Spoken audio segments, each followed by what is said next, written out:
رمضان المبارک کی آمد ہے، تیاری بھی کریں اور اللہ سے دعا بھی کریں کہ اللہم بلغنا رمضان کما بلغتنا شعبان، کہ اللہ ہمیں رمضان نصیب فرما جیسے شعبان نصیب فرما۔ اللہم ارزقنا صیام رمضان و قیام رمضان ایمانا و احتسابا، کہ یا اللہ ہمیں رمضان کے روزے، رمضان کی رات کی عبادات، تراویح، تہجد نصیب فرمانا اور خالص اپنی رضا کے لیے نصیب فرمانا۔ اور اسی طرح حضور پاک ہمیشہ ایک تو 3 روزے ہیں نا جو سنت ہیں، 13، 14، 15، اسی طرح ہر سوموار اور ہر جمعہ، اسی طرح محرم کے 9 اور 10، اسی طریقے سے یوم عرفہ کا روزہ۔ لیکن اس کے علاوہ حضور شعبان میں سب سے زیادہ روزے رکھتے تھے، سب سے زیادہ روزے آپ شعبان میں رکھتے تھے، حتیٰ کہ بی بی عائشہ صدیقہ فرماتی ہیں کہ ہمارے جو رمضان میں روزے کبھی قضا ہو جاتے تھے حیض کی وجہ سے، تو ہمیں ان کی قضا کا موقع نہیں ملتا تھا، ہم روزے نہیں رکھتے تھے اس ڈر سے کہ شاید حضور بلا لے۔ تو اب اگر خاوند بلا لے تو نفلی روزہ رکھنے کی اجازت ہی نہیں ہے، کیونکہ نفلی روزہ تو ایک نفلی عبادت ہے، اور خاوند اور بیوی کے ملنے سے تو آدمی جہنم سے بچتا ہے، زنا سے بچتا ہے، گناہ سے بچتا ہے، آگ سے بچتا ہے۔ اس لیے بی بی فرماتی ہیں کہ ہم سب جو ہے نا اسی مہینے میں وہ قضا کر لیتے تھے، ہمیں پتہ تھا کہ حضور روزے کے ساتھ،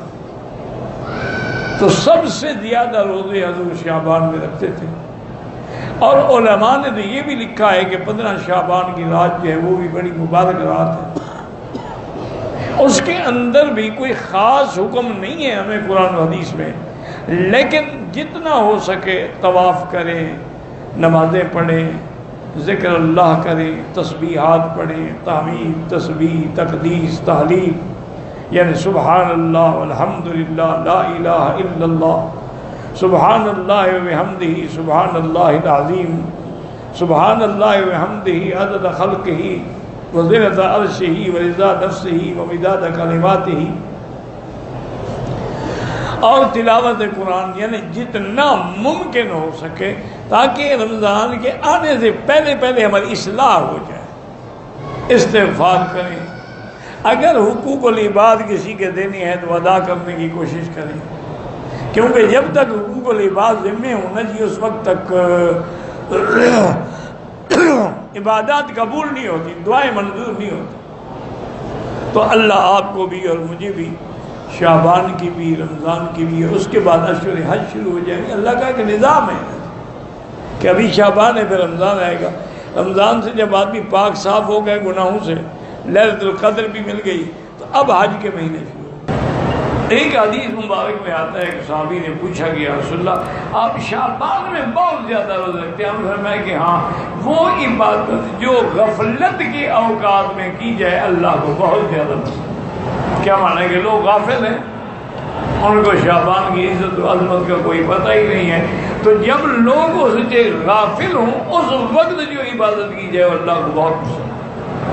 اسی لیے جیسے رات کی تہجد ہے، جوف اللیل، اور خاص طور پہ آخری حصے میں، چونکہ یہ لوگوں کے آرام کا وقت ہے، سونے کا وقت ہے، اس وقت اگر آدمی اپنا آرام چھوڑ کے ہاتھ باندھ کے اپنے پروردگار کے آگے کھڑا ہے تو یہ وقت جو ہے یہ بھی بڑی مستجاب اور بڑی مقبولیت کا ہے، اور اس کے اندر دعائیں منظور ہوتی ہیں، مقبول ہوتی ہیں، اور درجات بلند ہوتے ہیں۔